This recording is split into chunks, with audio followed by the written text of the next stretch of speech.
Hello दोस्तों, आप सभी का संजय सर जेवीएस वाले चैनल में स्वागत है। आज हम लोग यूपी पुलिस और एसएससी की परीक्षाओं हेतु एक इम्पॉर्टेंट चैप्टर बट्टा को अंग्रेजी में डिस्काउंट कहते हैं, डिस्काउंट के बारे में पढ़ाएंगे। अगर आप ने नहीं पढ़ा हो, मैथ में बहुत कम समय मिला है, तो उसको आप लोग पढ़ेंगे आज। उसको शुरू करने से पहले थोड़ी सी कुछ इम्पोर्टेंट चीज़ें जो यूपी पुलिस में है, इसको हम लोग देखना चाहेंगे। आप लोग जान रहे हैं कि कुल यूपी पुलिस में कितने नंबर के प्रश्न, कितने प्रश्न रहेंगे? 150 प्रश्न रहेंगे। यूपी पुलिस में कुल प्रश्नों की संख्या 150 होगी और प्रत्येक प्रश्न के लिए 2 नंबर होंगे। तो 150 दूनी 300 नंबर, यानी 300 नंबर का पूर्णांक होगा। 300 नंबर का पूर्णांक होगा और समय कितना मिलेगा? 2 घंटे। 2 घंटे का मतलब 120 मिनट। 120 मिनट में आपको 300 क्वेश्चन करने हैं, तो 100 लगा सकते हैं। अब देखिए, इसमें जो है कि सही नंबर के लिए अगर आप सवाल सही करेंगे तो आपको कितने अंक मिलेंगे? एक सवाल पे 2 नंबर मिलेंगे। और अगर आप गलत करेंगे तो 2 का 1/4 माइनस होगा। 2 का 1/4 माइनस होगा। 1/4 आपका माइनस मार्किंग होगा। माइनस मार्किंग अगर आपको नहीं समझ में आ रही तो देखिए, मान लीजिए कि आपने 5 प्रश्न किए। पहला प्रश्न, दूसरा प्रश्न, तीसरा प्रश्न, चौथा प्रश्न, 5वां प्रश्न, और संयोग से आपका पहला प्रश्न सही हो गया और दूसरा प्रश्न गलत हो गया। तीसरे प्रश्न का उत्तर आपने गलत कर दिया, चौथे का भी गलत कर दिया और 5वें का भी गलत कर दिया। ठीक है, तो यहाँ पे देखिए, पहला आपने सही किया तो उसका जो है कितना नंबर मिला आपको? 2 नंबर मिला। 2 नंबर मिला। उसको बंद कर दीजिए। तो आपको पहला क्वेश्चन आपने सही किया तो 2 नंबर मिले। दूसरा, तीसरा, चौथा और 5वां आपको गलत हो गया। तो गलत हो गया तो कितना कटेगा? 2 का 1/4, एक गलत होने पर। तो 2 का 1/4 इसको काटेंगे तो 1/2। 1/2 को हम लोग आधा कहते हैं। आधा को हम लोग ऐसे भी लिखते हैं 0.5। तो एक प्रश्न गलत हुआ तो आधा नंबर आपका कटा। कुल गलत कितने हुए? 1, 2, 3, 4। 4 गलत हुए तो आधा गुणे 4। आधा गुणे 4 का मतलब हो गया 2.05 के 20। तो आपको सही करने पे मिला 2 नंबर और गलत होने पे, 4 गलत होने पे घटा 2 नंबर। तो 2 में से 2 घट गया तो कितना हो गया? 0 स्कोर। तो आपने 5 प्रश्न लगाए, एक सही हुआ, 4 गलत हो गया, तो आपको मिला कितना? 0 नंबर। आप 0 पाए हैं तो आप हीरो हैं क्या? हीरो है नहीं ना। 5 प्रश्न किया आपने, 0। तो मैथ में आप कोशिश करिएगा गलती ना हो। मैथ में अगर गलत होगा तो 4 प्रश्न गलत हो जाएंगे तो आपके स्कोर जो है घटते बढ़ते रहेंगे। तो आज हम लोग आते हैं बट्टा पर। बट्टा को अंग्रेजी में क्या कहते हैं? डिस्काउंट कहते हैं। डिस्काउंट कहते हैं। तो देखिए, डिस्काउंट क्या होता है। देखे होंगे बाजारों में, अगर आप घूमते रहे होंगे तो बहुत से लोग सेल सेल सेल सेल वहाँ डिस्काउंट वाला बोर्ड लगा के रखे होते हैं। और डिस्काउंट वाला बोर्ड लगा के रखे होते हैं, डिस्काउंट 20% ऐसे लिखे होते हैं। तो मान लीजिए कि एक 100 रुपये का कोई सामान मिल रहा है और वहाँ पे डिस्काउंट लगा है 20%। समझ रहे हैं? तो देखिए, 100 का 20%, 100 का 20% डिस्काउंट। डिस्काउंट माने बट्टा। बट्टा को हम लोग छूट भी कहते हैं। तो 100 रुपया पे 20 रुपया का छूट, इसको हम लोग कैसे निकालते हैं? 100 का 20/100। यहाँ से देखिए, 2 तरह से बताऊंगा आपको। 100 का 20/100, 20% का मतलब 20/100। तो 100 हट गया, यहाँ बचा 20। मतलब 100 रुपये के सामान पे 20 रुपये का छूट है। तो सामान कितने मिलेगा? 100 - 20, यानी कितने रुपए में? 80 रुपए में। एक बार समझ में आया होगा आपको। 100 रुपये का सामान है, 20% डिस्काउंट है, तो 100 का 20/100, इसका मतलब 20 रुपया छोड़ देगा दुकानदार आपको और 80 रुपया लेगा 100 रुपये के सामान में। तो आपको 20 रुपया जो मिला वो डिस्काउंट के रूप में, बट्टा के रूप में। अब आ जाइए, दूसरी तरफ से हम लोग ऐसे लगा सकते हैं। 20% छूट मिला, तो 20% छूट का मतलब 100 रुपये के सामान में से 20 रुपया छूट गया, तो बचा कितना? 80%, 80 रुपया। तो हम लोग 100 का 80% निकाल लेंगे डायरेक्ट। 100 का 80%, तो 100 गुणे 80/100 लिखेंगे। तो 100 से 100 कट जाएगा तो 80 रुपया बचेगा। तो सामान का जो विक्रय मूल्य होगा वो 80 रुपया होगा। सामान्य का विक्रय मूल्य कितना होगा? 80 रुपया। तो दो तरह से निकाल सकते हैं। 100 का अगर 20% निकालेंगे तो पहले 20 रुपया निकलेगा और 100 में से 20 घटाएंगे तो 80 रुपया आएगा। दूसरा तरीका है 100 का 80% आप करेंगे तो डायरेक्ट 80 रुपया आएगा। तो बट्टा दो तरह से विक्रय मूल्य ज्ञात किया जाता है। तो ये हो गया आपका बट्टा का कॉन्सेप्ट। बट्टा माने छूट होता है। अब हम लोग चलते हैं, एक क्वेश्चन देखेंगे यहाँ पे। एक पुस्तक का अंकित मूल्य 100 रुपया है। 20% 40% के बट्टा श्रेणी पर उसका विक्रय मूल्य ज्ञात कीजिए। एक बार फिर से रिपीट करता हूँ। एक पुस्तक का अंकित मूल्य 100 रुपया है, मतलब पुस्तक पे लिखा हुआ है 100 रुपया, और उसके पे दुकानदार जो है एक डिस्काउंट दे रहा है 20% का और दूसरा डिस्काउंट दे रहा है 40% का। तो आप सोचेंगे अरे दुकानदार तो 20 और 40 60% का छूट दे रहा है। लेकिन हम लोग गणित में देखें कि क्या दुकानदार 60% का छूट दे रहा है कि कोई घोटाला कर रहा है। आइए देखते हैं। देखिए डायरेक्ट लगाते हैं हम लोग।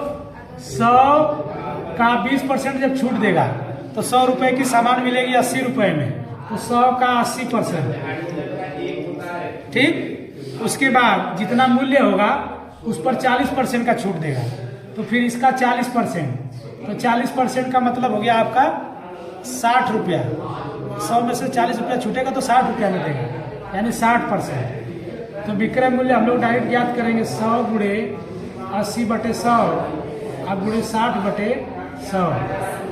अब एक जीरो और 2 जीरो, कुल मिला कितने जीरो? 4 जीरो। तो 4 जीरो यहाँ खचाक हो जाएंगे। यहाँ बचेगा कितना? 8 छके 48 रुपए। तो इसका जो पुस्तक का जो विक्रय मूल्य है वो हो गया आपका 48 रुपए। पुस्तक का विक्रय मूल्य बराबर हो गया 48 रुपए। इस समय जो 100 रुपए की पुस्तक है वो 48 रुपये में मिलेगी।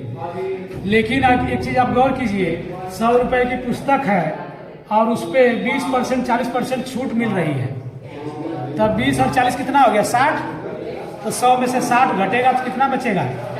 40। तो आप सोचेंगे यार किताब तो हमको 40 रुपया मिले के चाहिए, कितनिया मिले के चाहिए 40 रुपया में, लेकिन दुकानदार देत कितना में है? भोजपुरी में 48 रुपया में देत कितना? 48 रुपया में। तो दुकानदार के देवे के चाहिए 40 रुपया में, लेकिन 48 रुपया, क्योंकि वो बट्टा का नियम जानता है। और आप अगर नहीं जानेंगे तो आप 40 रुपया थमाएंगे, वो कहेगा नहीं हमको 48 रुपया चाहिए। और जो लड़के बट्टा नहीं पढ़े हैं वो सीधे 40 रुपये विक्रय मूल्य लगा देंगे, लेकिन उसका विक्रय मूल्य कितना होगा? 48 रुपये होगा। तो इस तरह से हम लोग अगला क्वेश्चन देखते हैं। किसी वस्तु का अंकित मूल्य 600 रुपया है। विक्रेता 20% का बट्टा देने के बाद भी 20% का लाभ कमाता है। वस्तु का क्रय मूल्य ज्ञात कीजिए। देखिए किसी वस्तु का अंकित मूल्य 600 रुपया है। मान लीजिए शर्ट का अंकित मूल्य 600 रुपया है। दुकानदार आपको 20% का छूट देता है, कहता तो हमारा संगी होगा तो 20% डिस्काउंट देते हैं। लेकिन जितना में डिस्काउंट देने के बाद बेचलस उनमें होके 20 रुपया का 20% का लाभ होगा। देखिए कोई भी दुकानदार होता है वो अपने घर से तो आपको देगा नहीं, वो कुछ न कुछ रखेगा ही। लेकिन कहेंगे दुकानदार लोग बहुत पॉलिटिक्स पढ़ाते हैं कि चलिए हम आपको छूट दे रहे तो आप अपने। तो देखते हैं हम लोग कि वस्तु का क्रय मूल्य कितना है, समझे ना? दुकानदार ने कितने में खरीदा था। तो अब हम लोग इसको देखते हैं इस तरह से। 600 रुपया अंकित मूल्य है, अब 20% बट्टा दे रहा है, तो विक्रय मूल्य यानी कितने में बेचेगा वो। तो 600 का 20 रुपया छोड़ेगा तो 80 रुपया में बेचेगा। तो 100 का 80%, 600 का 80%, तो परसेंट का मतलब 80/100, 80% का मतलब 80/100।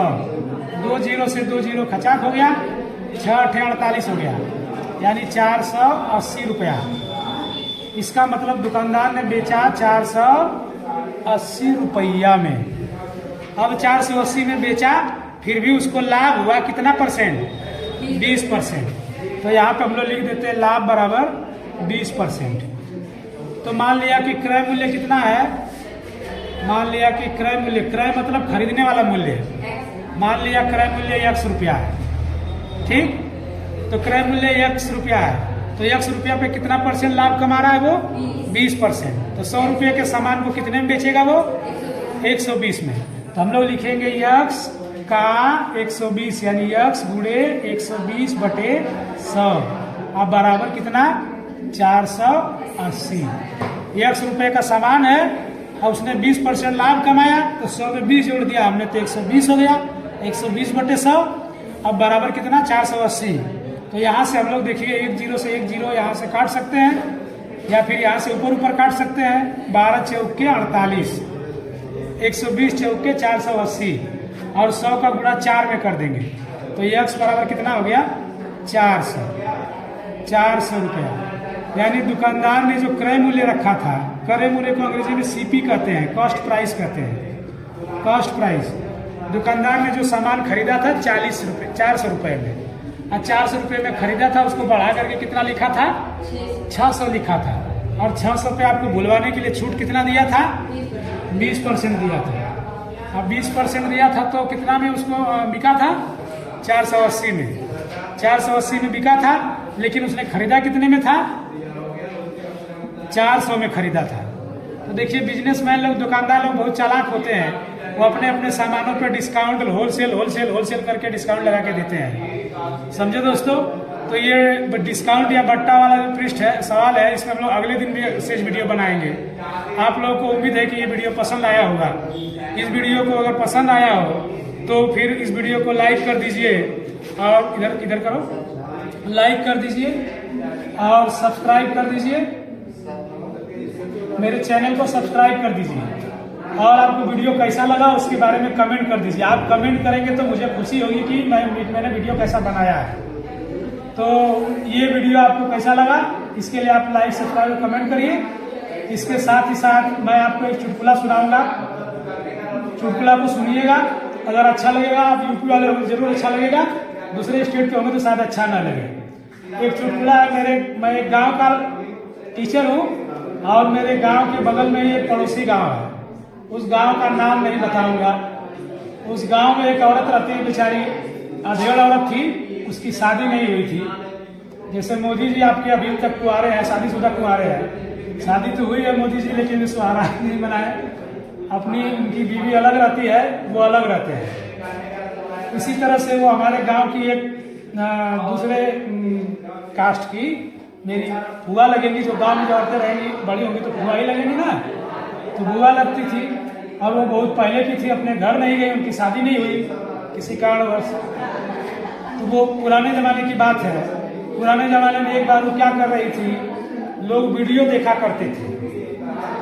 पहले वीडियो जो है शादी विवाह में वीडियो आता था, या फिर पर्दा वाली सिनेमा आती थी, रात भर लोग जग के देखते थे। तो उस दिन गांव में जो है कि किसी की बारात थी और वीडियो लगा हुआ था, और वह जो बुआ थी उनका नाम था, नाम जानना चाहते तो कमेंट करिएगा, मैं कमेंट में उसका उत्तर दूंगा। उनका नाम था XYZ, है ना, मान लीजिए उनका नाम था। वो जो है कि सुबह सुबह उठ करके घास करने जाने लगी। जानते हैं कि बहुत सी औरतों का यूपी में जो पेशा, मुख्य पेशा काम है वो सरकारी नौकरी घास करना है। तो वो घास करने जा रही थी, घास करने जाई तो वहाँ पे देखिए वीडियो चल रहा है। जैसे ही वहाँ खुरपी खांची लेकर के खड़ी हुई, तब तक जो है कि उधर से टीवी में आवाज आई, उधर से किसी ने कहा, कौन, तुम कौन हो? तो फुआ सोची कि हम ही से कहा था। तो फुआ कह रही है, हम समझैया है, नाम बता दिया आप लोगों को, हम समझैया है। तो कह रहे, उसके बाद फिर पूछला उसी में, तुम कौन हो? फिल्म में वो सोची कि हमारे से पूछा, फिर कहने कि हम समझैया है। उसके बाद गुस्सा किया, पर चल गई खुरपी काची लेके। अब थोड़ी देर बाद घास उस करके आधा घंटा 1 घंटा करके लौटी, तो फिर उस वीडियो को रिवाइंड करके लोग देख रहे थे। आप देख रहे थे, जैसे ही वहां पर खड़ी हुई तो ऐसे ही जो है फिर उसमें से जवाब आया, तुम कौन हो? तो फुआ कहनी, तो गलऊ हम समझैया है। जब आओ तो हमसे पूछे थे, वो खांसी लेके अपन भाग गए। दोस्तों कैसा लगा ये गांव का वीडियो? और ये हकीकत वीडियो, ये हकीकत कहानी है। आप अगर जानना चाहें तो जान लीजिएगा। गांव का नाम क्या, उसको भी अगर कमेंट में पूछना चाहें तो कमेंट कर लीजिएगा। बहुत बहुत धन्यवाद मेरे वीडियो को देखने के लिए। अगर आपको वीडियो अच्छा लगा हो तो आप लाइक करिएगा, सब्सक्राइब करिएगा, कमेंट जरूर करिएगा। और इसके साथ साथ मैंने और भी वीडियो बनाया, प्रतिशत पे बनाया है मैंने। प्रतिशत के पहले मैंने, इसके पहले क्या बनाया था, नाव और धारा के बारे में मैंने बनाए हैं। इसी के साथ यूपी पुलिस के लिए मैंने विटामिन पे वीडियो बनाए हुए हैं। सदिश राशि अधिश राशि मैंने बनाया हुआ है। उन वीडियो को भी जा करके देख लीजिएगा। बहुत बहुत धन्यवाद दोस्तों। जय हिंद, जय भारत। मिलते हैं अगले वीडियो में। तब तक के लिए वंदे मातरम।